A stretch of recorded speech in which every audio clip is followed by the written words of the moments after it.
Hello students, कैसे हैं आप सभी लोग। आई होप आप सभी बहुत बढ़िया होंगे। तो चलिए फिर आज का लेक्चर हम लोग स्टार्ट करते हैं। आज के लेक्चर में हम पढ़ने वाले हैं AKTU university, doctor APJ Abdul Kalam जो टेक्निकल यूनिवर्सिटी है उसका एमबीए सेकेंड सेमेस्टर का जो चौथा पेपर है, दैट इज बीएमबी 204। जो चौथा पेपर है financial management and corporate finance का, financial management and corporate finance का, उसी का जो फर्स्ट यूनिट है उसका एक इंपॉर्टेंट टॉपिक हम आज के लेक्चर में पढ़ेंगे। ठीक है। एक और वीडियो में अपलोड कर चुकी हूँ फर्स्ट पार्ट, जिसमें हमने एफएम, जो पेपर का नाम है एफएम एंड कॉर्पोरेट फाइनेंस, इसका बेसिक इंट्रोडक्शन पिछले वीडियो में पढ़ा था। मैं आपको एफएम फाइनेंशियल मैनेजमेंट क्या होता है, इसका बेसिक इंट्रोडक्शन, इंपॉर्टेंस क्या है फाइनेंस की, फाइनेंस होता क्या है, फाइनेंस कितने टाइप का होता है। तो फाइनेंस बेसिकली तीन टाइप का होता है। एक होता है आपका पर्सनल फाइनेंस, एक होता है पब्लिक फाइनेंस एंड एक होता है corporate finance. And corporate finance ही आपका सिलेबस है। ठीक है। तो ये हमने पिछले लेक्चर में डिटेल में पढ़ा था, ये तीनों क्या होता है ये सब आपको बताया था। आज हम इसके आगे पढ़ेंगे। आज मैं आपको बताऊंगी, डिस्कस करेंगे about types of fund. Fund कितने टाइप के होते हैं। तो फंड बेसिकली दो टाइप के हैं, equity fund and borrowed fund. ठीक। एंड उसके बाद हम पढ़ेंगे शेयर होल्डर कितने टाइप के हैं, बेसिकली शेयर्स कितने टाइप के हैं, तो शेयर होल्डर कितने टाइप के हैं ये सब देखेंगे। इक्विटी एंड बोरोड फंड में अंतर क्या है, तो ये बेसिक कुछ चीजें हैं जो आज के लेक्चर में फाइनेंशियल मैनेजमेंट का कुछ बेसिक फंडामेंटल है जो हम आज के लेक्चर में डिटेल में पढ़ेंगे। ये यूनिट 1 का पार्ट है। ठीक है। तो चलिए फिर लेक्चर स्टार्ट करते हैं, लेकिन उससे पहले एक चीज और है, मैं इस लेक्चर में आपको ये भी बताऊंगी कि अगर आप एकेटीयू यूनिवर्सिटी से एमबीए सेकेंड सेमेस्टर कर रहे हैं तो आपको एमबीए सेकेंड सेमेस्टर का पूरा कंटेंट, आपके जैसे 8 डिफरेंट सब्जेक्ट हैं इस बार। ठीक है। तो आठों डिफरेंट सब्जेक्ट का complete lecture video, complete notes, important question हर सब्जेक्ट के with solution plus PYQ, previous year के क्वेश्चन, ये पूरा कंटेंट आपको कहां पे मिल जाएगा ये भी आज के वीडियो में बताऊंगी। तो जरूर इस वीडियो को अंत तक देखिएगा। एंड लेक्चर यूजफुल लगे तो प्लीज लाइक करना मत भूलिएगा। एक एक वीडियो बनाने में बहुत मेहनत लगती है, बहुत एफर्ट लगता है, तो प्लीज हमें फीडबैक देके भी जाया करिए। कमेंट सेक्शन में बताया करिए कि ये वीडियो कैसा था एंड लाइक करिएगा अगर यूजफुल लगा तो। ठीक है। तो चलिए फिर स्टार्ट करते हैं आज का वीडियो। सबसे पहले बात करते हैं फाइनेंस की। तो पिछले लेक्चर में ही मैंने बताया था कि फाइनेंस क्या है। Finance basically it deals with money, पैसे से रिलेटेड, फंड से रिलेटेड, कैपिटल से related and managing the money, पैसे को कैसे मैनेज करना है, ये सब बातें होती हैं फाइनेंस में। ठीक है। ऑर्गेनाइजेशन के जो एसेट है, ऑर्गेनाइजेशन का जो कह लीजिए जो भी रिसोर्सेज हैं, ठीक है, स्पेशली जो फाइनेंशियल रिसोर्सेज है उनको किस तरीके से मैनेज करें। ठीक है। ये सब होता है फाइनेंस में। फाइनेंस तीन टाइप के होते हैं। कॉर्पोरेट फाइनेंस बेसिकली जब कोई कॉर्पोरेट या बिजनेस जो होता है फंड कहां से रेस करेगा, उस फंड को कहां पे इन्वेस्ट करेगा, ठीक है, ताकि उसको रिटर्न मैक्सिमम मिले, ये सारी बातें हम पढ़ते हैं कॉर्पोरेट फाइनेंस में। ठीक। तो फाइनेंस क्या है, finance is the backbone of any organisation. Finance किसी भी ऑर्गेनाइजेशन का, किसी भी बिजनेस का बैकबोन है। पिछले लेक्चर में ही बताई थी कि तीन इंपॉर्टेंट एक्टिविटी, जैसे अगर हम बात करें किसी बिजनेस की, होती है प्रोडक्शन, बहुत इंपॉर्टेंट, मैन्युफैक्चरिंग होती है प्रोडक्ट की, ठीक है, दूसरा मार्केटिंग, तीसरा फाइनेंस, ये तीन इंपॉर्टेंट एक्टिविटी है। बट बताइए ये क्या दो जो एक्टिविटी है, that is production and marketing, क्या ये फाइनेंस के बिना चल सकती है। प्रोडक्शन कर सकते हैं क्या बिना फंड के, नहीं कर सकते। मार्केटिंग में एडवर्टाइजिंग, सेल्स, प्रमोशन, क्या ये फाइनेंस के बिना हो सकता है क्या, नहीं हो सकता। तो इसीलिए फाइनेंस जो है ना सबसे इंपॉर्टेंट है। It is called the backbone of any organisation, किसी भी ऑर्गेनाइजेशन की बैकबोन है। ठीक है। तो finance act as a backbone of a business connecting fund raising. Finance में क्या चीज हम क्या पढ़ते हैं, फंड कहां से रेज करेंगे, बिजनेस को फंड चाहिए, ठीक है, बट फंड आएगा कहां से, कौन कौन से सोर्सेज है, कहां कहां से कंपनी फंड रेज कर सकती है, ये सब पढ़ते हैं। इन्वेस्टमेंट डिसीजन, यानी कंपनी के सामने कई इन्वेस्टमेंट ऑप्शन है, ऑप्शन ए बी सी, कौन सा बेस्ट ऑप्शन है ये चूज करना, that is called investment decision and profit generation. ये सारी चीजें फाइनेंस में आती है। चलिए अब आगे देखते हैं टाइप ऑफ फंड, जो आज हम पढ़ने वाले हैं, that is type of fund. Fund कितने टाइप के होते हैं, तो फंड बेसिकली दो टाइप के ही होते हैं। ऑर्गेनाइजेशन को मार्केट से फंड रेज करना होता है ना, ऑर्गेनाइजेशन को फंड की जरूरत है, कहां से आएगा फंड, तो दो ही इसके मेन टाइप होते हैं। पहला होता है इक्विटी फंड, दूसरा होता है बोरोड फंड। ठीक है। बिजनेस को जो फंड की रिक्वायरमेंट है, ये रिक्वायरमेंट फुलफिल होती है दो सोर्सेस से, पहला क्या है इक्विटी फंड, दूसरा क्या है बोरोड फंड। ठीक। अब ये इक्विटी फंड क्या होता है, इक्विटी फंड क्या है, इक्विटी फंड मतलब होता है ओनरशिप कैपिटल। ठीक है। कंपनी का कह लीजिए शेयर के फॉर्म में जब हम फंड रेज करें, ठीक है, ये समझ लीजिए इसे। इक्विटी कैपिटल मतलब कि जब हम शेयर के फॉर्म में, कंपनी जो है जब शेयर के फॉर्म में फंड रेज करे, that is called equity capital. मतलब कंपनी ने अपने शेयर इशू किए हैं मार्केट में, एंड नॉर्मल पीपल, लोगों ने उसके शेयर खरीदे हैं, तो लोगों ने दिया पैसा और हमने उनको दिया अपनी कंपनी के शेयर। तो जब शेयर के फॉर्म में फंड रेज करे, that is called equity fund, इसको इक्विटी फंड कहेंगे, ओनरशिप कैपिटल कहते हैं, ठीक है। When the fund is raise by issuing share, जब कंपनी शेयर इशू कर रही है, ठीक है, एक मिनट पेन ले लेती हूँ। जब ये आपकी कंपनी है, ठीक है, कंपनी ने क्या इशू किया, शेयर इशू किया, नॉर्मल पीपल ने क्या खरीदा, शेयर खरीदा, कंपनी को मिला फंड और लोगों को मिला शेयर, हिस्सेदारी। शेयर मतलब होता है हिस्सा, कंपनी में हिस्सेदारी मिली, ठीक है। एंड जिन लोगों ने शेयर खरीदा वो क्या बन जाते हैं, कंपनी के शेयर होल्डर। मैंने किसी एक्स कंपनी का शेयर खरीदा है, मैं उस कंपनी की शेयर होल्डर बन गई। शेयर मतलब होता है हिस्सा, मतलब अब कंपनी में मेरी हिस्सेदारी हो गई। अब ये अलग बात है कि मेरी हिस्सेदारी बहुत कम होगी, 0.001%, मैंने 10 शेयर 100 शेयर अगर खरीदे, मेरी हिस्सेदारी बहुत कम होगी, लेकिन मेरी हिस्सेदारी होगी। तो share holder become the, and आप जानते होंगे, ये तो 11th में ही आपने पढ़ा होगा कि share holders are called the owner of the company. अगर मेरी किसी बिजनेस में हिस्सेदारी हो गई तो यानी मेरे पास भी ओनरशिप है। तो शेयर होल्डर जो होते हैं, they are called the owner of the company, वो कंपनी के ओनर कहलाते हैं। अब ये अलग बात है कि मेरे पास ओनरशिप बहुत कम परसेंट की होगी, ठीक है, बहुत कम हिस्सेदारी होगी, क्योंकि मेरे पास नंबर ऑफ शेयर बहुत कम है, ठीक है। अगर यही थाउजेंड्स ऑफ शेयर हो, ठीक है, लैक्स ऑफ शेयर हो, तो हिस्सेदारी बढ़ जाएगी, ठीक। तो वही है, share holder are called the owner of the company. जो शेयर होल्डर होते हैं वो कंपनी के ओनर होते हैं, क्योंकि उन्होंने क्या खरीदा है, शेयर खरीदा है। शेयर मतलब हिस्सेदारी, ठीक। अच्छा, आपको शेयर का तो कॉन्सेप्ट पता है ना, व्हाट इज शेयर, शेयर होता क्या है। देखिए, शेयर मतलब होता है हिस्सा, ठीक। सपोज करिए कंपनी का पूरा कैपिटल है, जब पूरे कैपिटल को इक्वल डिनोमिनेशन में डिवाइड करते हैं, कंपनी का सपोज करिए, ये एक एग्जांपल है केवल, कंपनी का ये 1,000 रुपए का पूरा कैपिटल है, जब इसको इक्वल डिनोमिनेशन यानी बराबर बराबर हिस्से में अगर डिवाइड करे, एंड हर हिस्सा सपोज करिए 10 रुपए का है, हर हिस्सा 10 रुपए का, ये 10-10 रुपए के हिस्से है, एग्जाम्पल है ये केवल, then each unit is called share. तब यानी क्या हुआ, 10 रुपए का एक हिस्सा, एंड कंपनी ने 100 हिस्से इशू कर दिए, तो यानी 1,000 रुपए कंपनी मार्केट से रेज करती है, इस तरीके से। क्या ये समझ में आ रहा है कॉन्सेप्ट शेयर का। शेयर क्या है, when the capital of the company, capital मतलब पूरा पूंजी, when the capital of the company is divided into equal denomination, ये इक्वल बराबर बराबर हिस्सेदारी में डिवाइड कर दे, देन ईच यूनिट, हर एक हिस्सा को क्या बोलेंगे, शेयर, ठीक है। और अगर मैंने ये 10 रुपए का ये शेयर खरीदा, मतलब मैंने कंपनी में हिस्सेदारी खरीदी, मैं बन गई कंपनी की शेयर होल्डर, ठीक है। तो वही देखिए यहाँ पे लिखा है मैंने, शेयर क्या है, share is a small unit of ownership in a business. Share क्या है, स्मॉल यूनिट, एक छोटा सा यूनिट है ओनरशिप, बिजनेस की ओनरशिप में।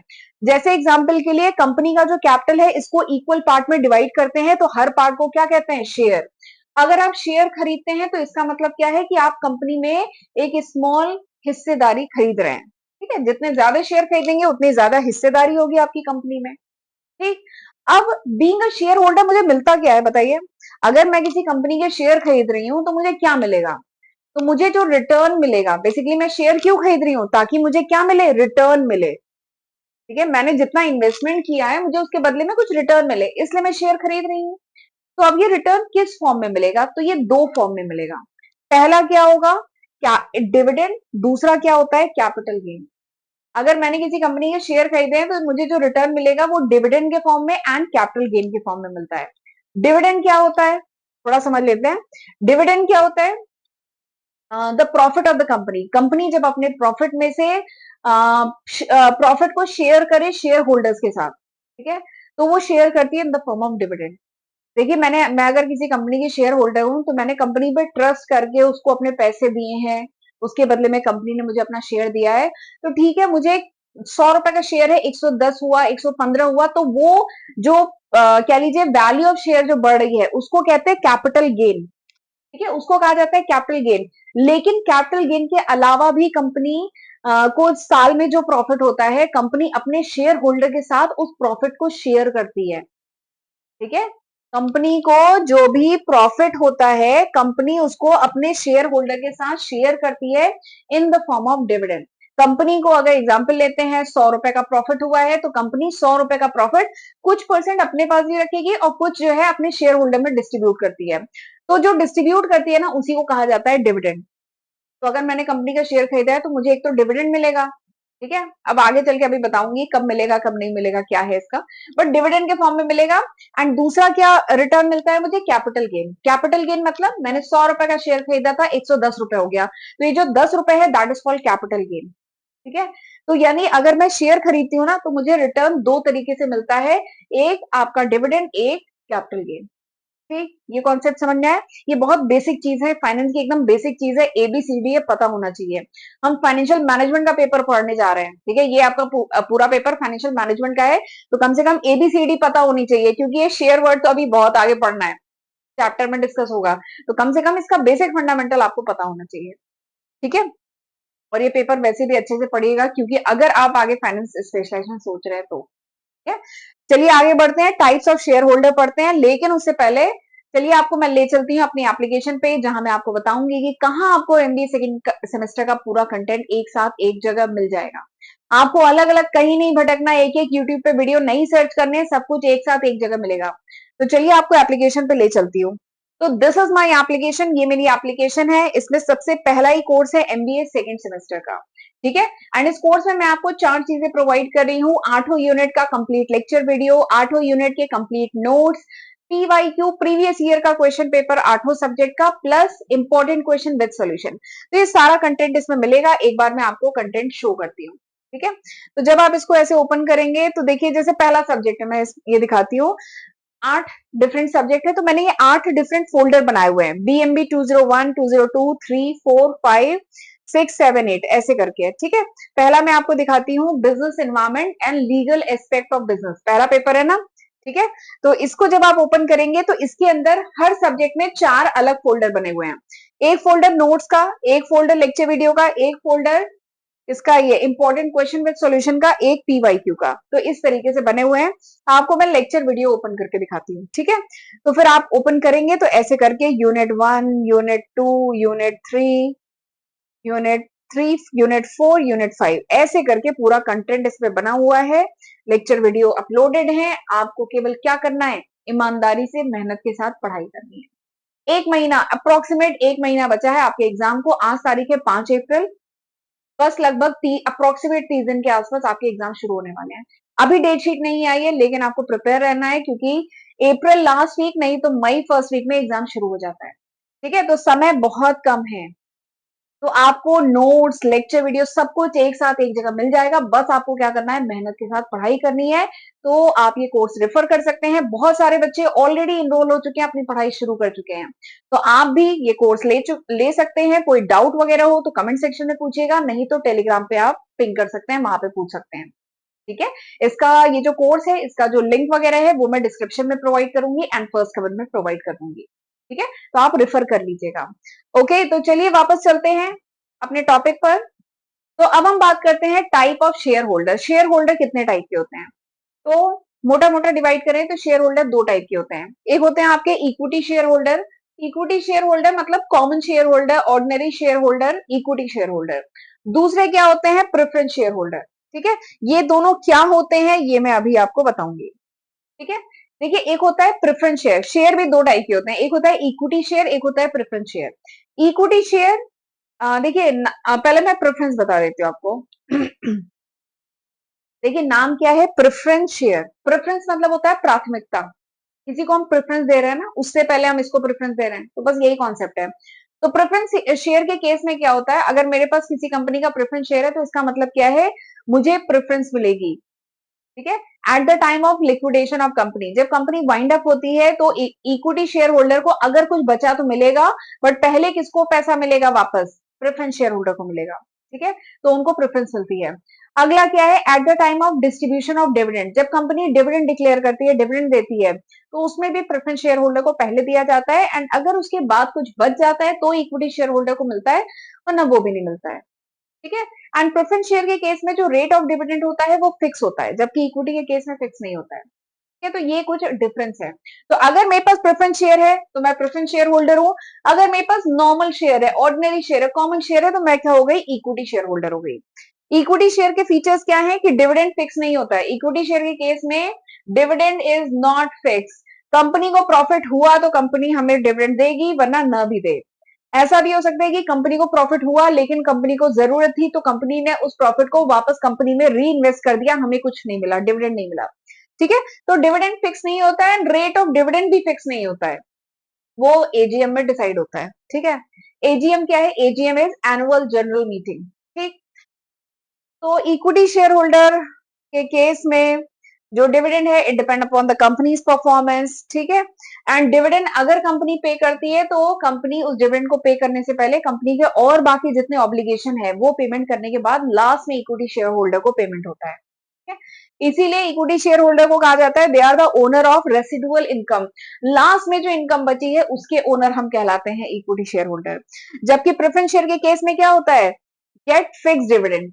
जो प्रेफरेंस शेयर होल्डर होता है इनका रेट ऑफ डिविडेंड फिक्स होता है, इनको फिक्स डिविडेंड मिलता है and they get priority over equity share holder. इनका नाम ही ऐसा ही है, प्रेफरेंस शेयर, यानी प्रेफरेंस मतलब प्राथमिकता मिलेगी, प्रायोरिटी मिलेगी, तो इन्हें इक्विटी शेयर होल्डर के कंपेयर में प्रायोरिटी मिलती है। ठीक, अब कुछ इंपॉर्टेंट बात कि डिविडेंड क्या होता है? This is not a legal obligation. Company पे, अभी बताया था, कंपनी पे कोई कंपल्शन नहीं है, कोई लीगल ऑब्लिगेशन नहीं है डिविडेंड देने का। लेकिन कंपनी को अगर अच्छा खासा प्रॉफिट हुआ है तो कंपनी क्यों नहीं चाहेगी कि अपने शेयर होल्डर के साथ भी तो उसे शेयर करे। तो इसलिए कंपनी डिविडेंड देती है ताकि थोड़े शेयर होल्डर भी खुश रहे, कंपनी का रेपुटेशन बनेगा, गुडविल मार्केट में बनेगा, तो इसलिए कंपनी डिविडेंड दे रही है, लेकिन कोई लीगल ऑब्लिगेशन नहीं है। ठीक है, paid at the description of the board. Dividend pay किया जाता है at the description of board. जो बोर्ड मीटिंग होती है या जो बोर्ड ऑफ डायरेक्टर है, अगर वो चाहे तो कंपनी डिविडेंड देती है, अगर कंपनी के पास एक्स्ट्रा फंड है तो देती है। ठीक है, एंड डिविडेंड टैक्स डिडक्टेबल नहीं होता है।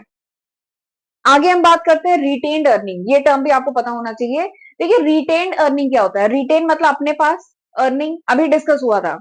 कंपनी को 100 रुपए का प्रॉफिट हुआ है तो कंपनी के पास एक ऑप्शन ये है कि 100 के 100 रुपए क्या करे? डिविडेंड के फॉर्म में डिस्ट्रीब्यूट कर दे। या एक ऑप्शन क्या है? पूरे के 100 रुपए अपनी कंपनी में री इन्वेस्ट कर ले। या एक और ऑप्शन क्या है कि 50 रुपए इन्वेस्ट करे, 50 रुपए डिस्ट्रीब्यूट करे। ठीक है, इसी को इवन हम आगे चल के अभी अगले लेक्चर में बताऊंगी। इसको डिविडेंड डिसीजन कहा जाता है कि कितना डिविडेंड देगी। ठीक है, बट सपोज करिए कंपनी ने 100 के 100 रुपए अपने पास फिर से इन्वेस्ट कर लिए अपनी कंपनी में, तो इसको कहा जाता है रिटेन्ड अर्निंग। कंपनी की जो अर्निंग थी, कंपनी ने उसको रिटेन कर लिया, अपने पास रखा, that is called retain earning. And ये भी एक सोर्स है फाइनेंस का, तो वहां से भी तो पैसा आएगा। कंपनी को 100 करोड़, एग्जाम्पल है, कंपनी को 100 करोड़ का प्रॉफिट हुआ, तो कंपनी ने 100 करोड़ डिस्ट्रीब्यूट नहीं किया, कंपनी ने क्या किया? फिर अपने ही बिजनेस में उसे री इन्वेस्ट कर दिया, तो इसको कहते हैं रिटेन्ड अर्निंग। तो रिटेन्ड अर्निंग क्या होता है? Profit kept in business instead of distributing dividend. Dividend distribute करने की जगह आपने खुद अपने बिजनेस में इन्वेस्ट किया, that is called retained earning. ये एक इंटरनल सोर्स ऑफ फाइनेंस है। सोर्स ऑफ फाइनेंस है, यहां से भी तो पैसा आ रहा है, बट ये इंटरनल सोर्स है। बाहर से फंड उठाएंगे तो एक्सटर्नल सोर्स, अपने बिजनेस में लगा रहे हैं, इंटरनल। ठीक, एक राइट इशू भी होता है, ये भी पता होना चाहिए। राइट इशू मतलब क्या होता है? देखिए, राइट मतलब होता है अधिकार, इशू, तो इसका क्या मतलब है कि सपोज करिए कंपनी न्यू शेयर लेके आई है। ठीक है, तो राइट इशू के तहत कंपनी ऑलरेडी जो एग्जिस्टिंग शेयर होल्डर है उनको पहले शेयर देगी, क्योंकि वो ऑलरेडी एग्जिस्टिंग शेयर होल्डर थे, तो उनका ये राइट है, ये अधिकार है कि अगर हम कंपनी नया शेयर लेके आए तो पहले उनको देंगे जिनके पास ऑलरेडी शेयर है हमारा, उनको पहले शेयर देंगे, फिर बाकी लोग को बाद में देंगे। तो इसी को राइट शेयर कहते हैं। New share issue to existing share holder, पहले एग्जिस्टिंग शेयर होल्डर को देंगे, उसके बाद बाकियों को अगर जरूरत है तो उन्हें देंगे। ठीक है, तो ये राइट शेयर होता है। चलिए, तो शेयर के बारे में काफी पढ़ लिया। तो दूसरे टाइप का फंड क्या है? Borrowed fund. मैंने बताया ना, दो टाइप का फंड होता है, एक इक्विटी फंड, एक बोरोड फंड। बोरोड फंड मतलब कंपनी लोन के फॉर्म में बोरो कर रही है पब्लिक से, that is called borrowed fund. ठीक है, चाहे पब्लिक से, चाहे बैंक से, चाहे फाइनेंशियल इंस्टीट्यूशन से, तो that is called borrowed fund. तो बोरोड फंड मतलब जब फंड बोरो किया जाए, उधार लिया जाए, बैंक से, फाइनेंशियल इंस्टीट्यूशन से, लेंडर से, क्रेडिटर से, तो उसे बोरोड फंड कहते हैं।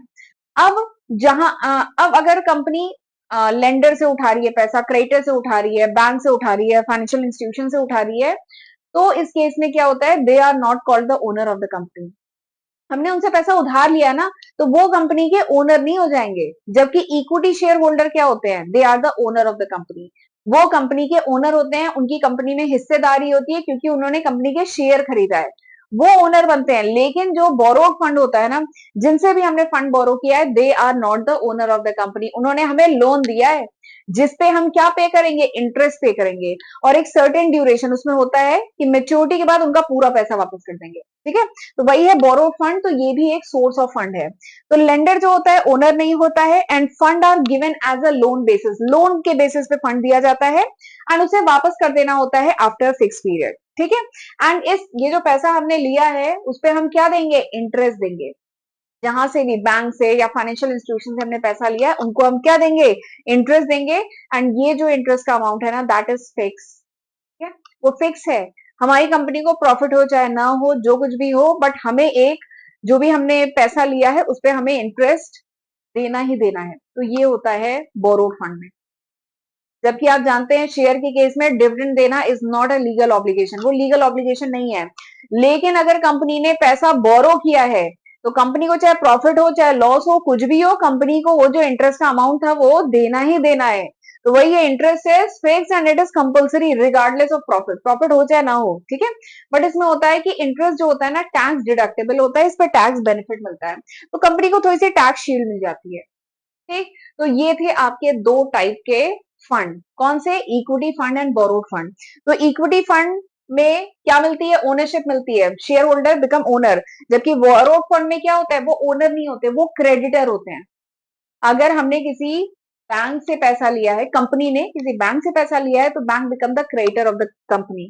ठीक है, रिटर्न की बात करें तो इक्विटी के केस में डिविडेंड मिलता है जो फिक्स नहीं होता है, जबकि इसमें जो रिटर्न है दैट इज इंटरेस्ट जो फिक्स होता है। इक्विटी में, इक्विटी फंड में ऑब्लिगेशन जो है डिविडेंड देने का, इट इज नॉट कंपलसरी, लेकिन यहाँ पे कंपलसरी होता है।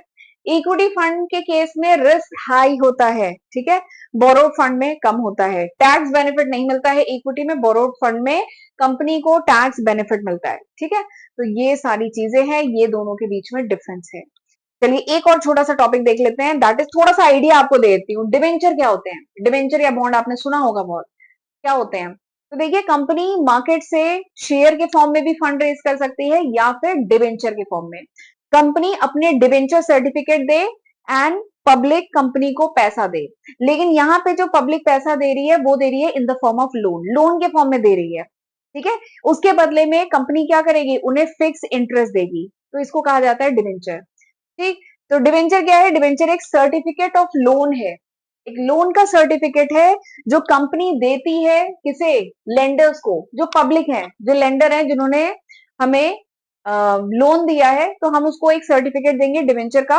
एंड उस सर्टिफिकेट पे लिखा होगा कि आपने कितने के डिवेंचर खरीदे हैं, मतलब आपने कितना पैसा हमें दिया है, रेट ऑफ इंटरेस्ट क्या है, ठीक है, मेच्योरिटी कब होगी, कितने समय बाद हम आपका पूरा पैसा वापस करेंगे। तो ये सारी चीजें डिवेंचर सर्टिफिकेट पे लिखी होती है, तो इसी को डिवेंचर कहते हैं। ठीक है, डिवेंचर एक, it acknowledges that the company has borrowed money. Debenture certificate ये एक्नॉलेज करता है कि कंपनी ने उससे बोरो किया है मनी। ठीक है, तो दिस इज डिवेंचर। तो ये भी क्या है, बोरो फंड है। ये लोन के फॉर्म में कंपनी पब्लिक से जब पैसा उठा रही है, बैंक से उठा सकती है, फाइनेंशियल इंस्टीट्यूशन से उठा सकती है, ठीक है, क्रेडिटर से उठा सकती है या पब्लिक से उठा सकती है। तो देखिए, ये सारी इंफॉर्मेशन जो मैंने अभी बताई ये सब उस पर लिखी होती है। ठीक है, एंड एक चीज और है, डिवेंचर के केस में इंटरेस्ट पे करना is a legal obligation. Company को प्रॉफिट हो चाहे लॉस हो, कोई मतलब नहीं है। अगर लोन के फॉर्म में पब्लिक से पैसा उठाया है, डिवेंचर इशू किया है, तो डिवेंचर पे फिक्स रेट ऑफ इंटरेस्ट पे करना ही करना है। ठीक है, जबकि शेयर के केस में ऐसा नहीं होता है। ठीक है, तो चलिए फिर मैंने आपको काफी कुछ बता दिया। बेसिक इंट्रोडक्शन फाइनेंशियल मैनेजमेंट का यूनिट 1 में बेसिक इंट्रोडक्शन जो है, टाइप ऑफ फंड, कितने टाइप के फंड होते हैं, ठीक है, शेयर डिवेंचर के बारे में थोड़ा सा बताया। तो आई होप आपके काफी डाउट क्लियर हुए होंगे। तो चलिए फिर आज का लेक्चर वाइंड अप करते हैं। अब हम मिलते हैं अगले लेक्चर वीडियो में। लेक्चर यूजफुल लगा हो तो प्लीज लाइक करिएगा। God bless you.